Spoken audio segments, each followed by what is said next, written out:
Crispy kare-kare na bagnet ang nagpapalutong. Sir, ito yung nilalagay mo sa crispy kare-kare. Opo sir, crispy bagnet po. Crispy bagnet, ayun yung nagpapa-crispy sa kanya, sir. Lasang peanut talaga ang sarsa at may buo-buo pang mani. Pagbukas pa lang, sir, may peanut na. Opo sir, hindi tinipid yan Hindi sir tinipid. sa peanut. Paangat nga, sir, parang may buo-buo pa, no? Opo. Uy, magkano naman po ang isang order niyan, sir? Bali 150 sir, isang tab po. Ganyan nakalaki yung 150. Opo sir. Tapos, sir, pakita nga po ako ng mga kumpletong gulay natin Okay dyan. po, Ano may nga po yan? Sitaw, Sitaw. talong, pechay. 150 pesos, sir, no?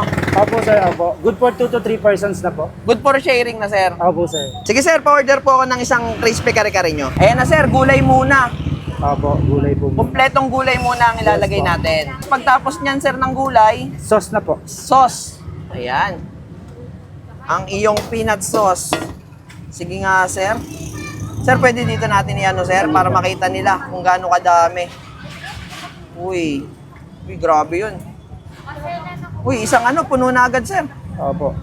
Dito na lang Tapos, sir, ang ilalagay sa ibabaw, yung bagnet po. pagnet na. Ayan. Tinitimbang niyo yan, sir, no? Yes po, nasa 120 grams po siya 120 po. grams. Opo, kasi sir, pagka 150 grams, tinry namin, hindi na maisasara yung tab eh. Tsaka maganda tinitimbang, sir, no? Para pantay-pantay. Opo, para fair. Walang Tsaka- lamangan. Opo, kung ano yung nakita nila dito sa vlog, yun din yung servings na makukuha nila. Walang vlogger-vlogger. Wala po sir, pare-parehas po. Pare-parehas lang. Ito yung crispy kare-kare dito sa Bulian Sisig King. For only 150 pesos yung isang tab.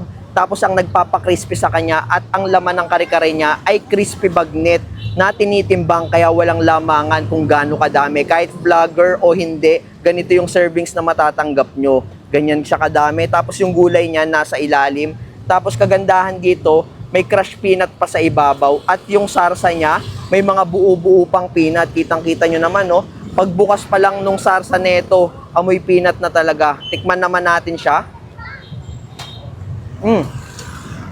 Crispy nga. Ayan. Kita nyo, ang dami ng laman. 150 pesos lang. Good for sharing na. Kung malakas kayo kumain, sakto sa inyo to. Pero kung hindi naman, good for sharing na to. 2 to 3 person. Ayan, may mga talong. Tikman natin ulit.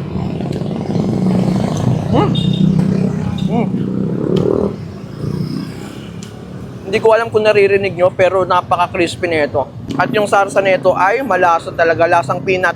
Haluin natin sa ilalim. Uy, naglalabasan yung mga gulay. At kitang-kita nyo yung karne ng bagnet.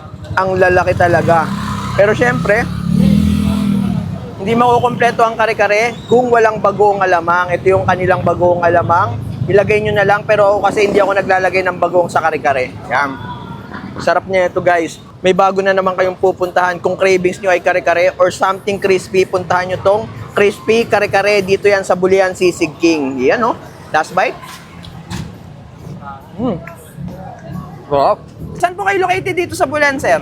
Dito sir, sa malapit po sa Arco ng Bulihan, malapit rin po sa may 7-Eleven, at dito po sa may, ang likod ko po ay Uplift Bar.